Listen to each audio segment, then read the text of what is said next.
Hey guys, welcome back to my channel. Dr. Rina Malik, urologist and pelvic surgeon. For those of you who are new to my channel, I try to educate you guys on urologic conditions reacting to things in popular media. And today I'm going to react to the Try Guys getting prostate exam. So if you like what you see, don't forget to subscribe and comment below and let me know what you want me to react to next.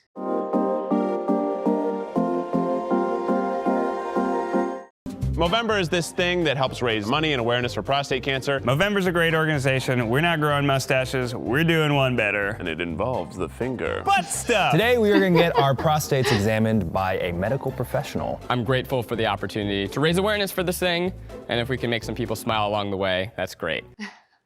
This is so wonderful. I'm really happy that they did this. Movember is technically the month of November, which is meant for prostate cancer awareness. And typically what happens is people who are involved in Movember, men, tend to grow mustaches to help promote awareness and start discussions. And people will grow kind of really funny, long, thick mustaches so people can ask them, hey, what's going on with that? And start a discussion about prostate cancer.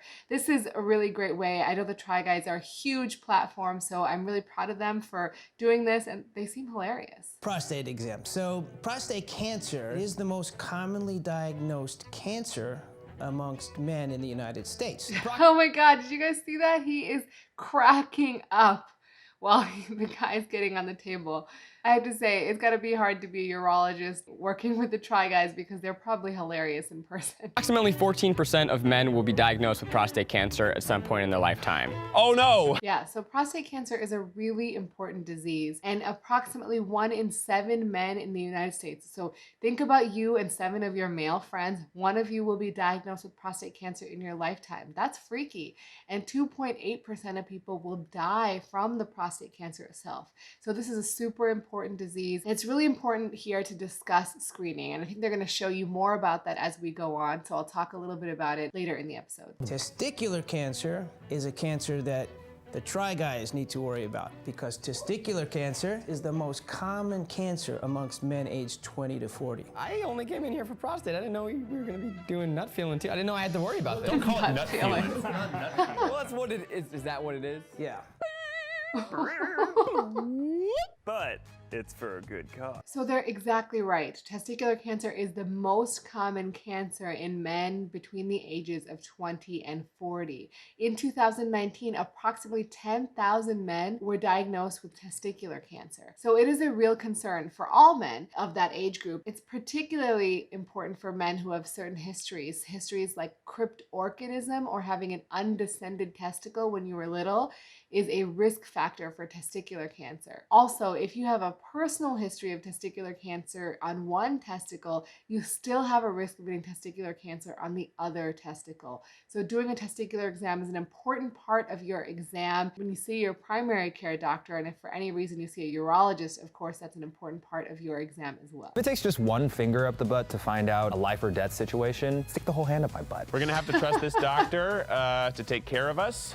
Take real good care of us. Should we do the testicular exam first or go straight for the gold? We'll do both of them Okay. at the same time, Same time. What? It's like a... sequentially with one sitting. You won't.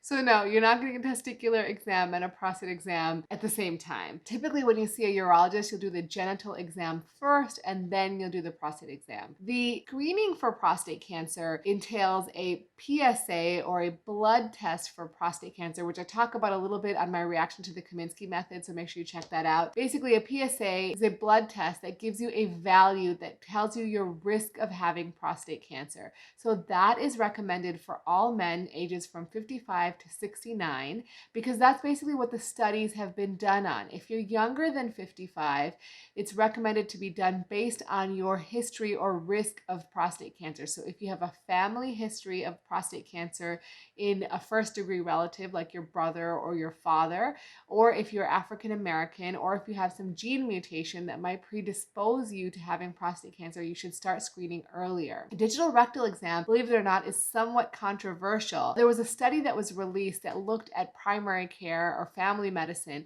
and found that DRE, or digital rectal exam, was not useful in finding prostate cancer in addition to this PSA level. But I think it's still extremely valuable for a urologist to do a digital rectal exam because we get a lot of information. We get the size of the prostate, we get the shape of the prostate and the texture of the prostate so that we can identify the changes in it over time. Typically, people come to a urologist for a number of reasons, and in men, a lot of issues can come from the prostate. So a prostate exam is extremely valuable. And to date, still, the NCCN, or the National Comprehensive Care Network, still recommends a digital rectal exam, particularly if you have an elevated PSA, or to at least get a baseline exam of the prostate before you go on to do other screening. So I think it's still a valuable tool to do.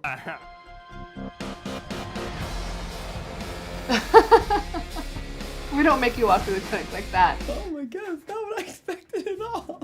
So we're going to do the genitourinary exam and examine your testicles to see if there's any abnormality. Okay, we ready? There's not. Yeah, I'm Okay, ready. I think it's a good idea starting at about age 20 to age 40 to do a self-exam every month. You hear that, YouTube?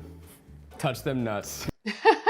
Yeah, so a self-exam is super important. What exactly is a self-exam though? So when you get out of the shower or a hot shower or a hot bath, what you want to do is examine your testicles. So what exactly does that mean? When you're done, you want to take your thumb and your forefinger and you want to roll the testicle in between the thumb and the forefinger from the top to the bottom. And you want to feel for any lumps, bumps, or abnormalities. You may feel an epididymis, which goes on the top side of the testicles and goes kind of around it. That's a cord-like structure and that's normal. So that is not an abnormality to be worried about.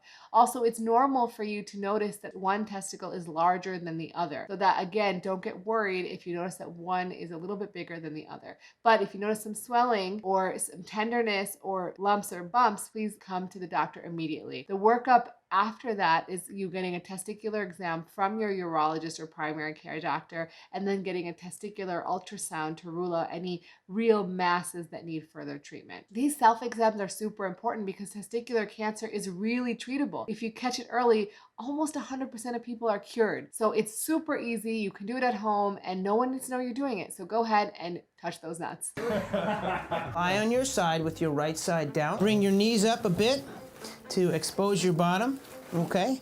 Bottom exposed. Don't some people bend over? Yeah, that can be done also. You can just stand up and lean over and put your elbows on the table. Has anyone done like missionary style? The doctor had us lay on our sides. Eugene, of course, bent over because he's Eugene. I think it goes deeper when you do doggy style. And he poured a ton of lube on that finger. It wasn't anything sexual. He's a doctor. He pressed his finger up against my delightful anus. Oh, Just some pressure. and then just went. Blah, blah, blah. It was in my butt. Oh my God. Oh my God. And then he said, okay, we're going. And then, boom. And it's nice and smooth. Great. He just plunged his finger deep inside my rectum. He was hilt deep. And everything feels fine, normal, smooth. So that was efficient, super quick, very painless. Whoa, that was way deeper than I expected. Lubed up, in and out.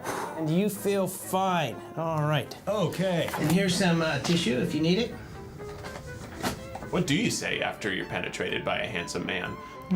That pretty accurately describes the experience. I usually have people bend over or you can lie on the side, whatever you prefer. Both will give you an equally effective prostate examination. Also, it's a super quick exam. You might feel some discomfort for about a second and then it's over. The thing I always tell people when they're getting their first prostate exam is to really try and relax your bottom, because if you clench up because you're nervous, it's actually way more painful and uncomfortable. So try to just deep breath, relax, try to relax your bottom, and it'll be over before you know it. And it's not that bad.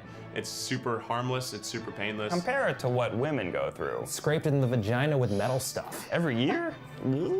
Cancer's not something you think about, but then when you go in to get checked for cancer, it's really scary. There you have it. It's really not that bad. It's super important to do, and you can catch something. There are still a small fraction of prostate cancers that will have a normal PSA and an abnormal prostate exam. So I still personally very much believe in doing a digital rectal exam. And I think that as a urologist, we're well trained to detect any abnormalities. And so there's less risk of over treatment or over biopsying because you think you might feel something. I hope that this encourages you to go see your urologist or see your primary care doctor and get screened for prostate cancer, because it is a very common cancer cancer, and we want to make sure we catch it early before it creates lots and lots of problems. So if you've had a rectal exam before, please comment below on what it felt like so other people can see and know what exactly it feels like to go through that process. And if you've had prostate cancer, please share your story if you feel comfortable, because it could really help a lot of people on YouTube.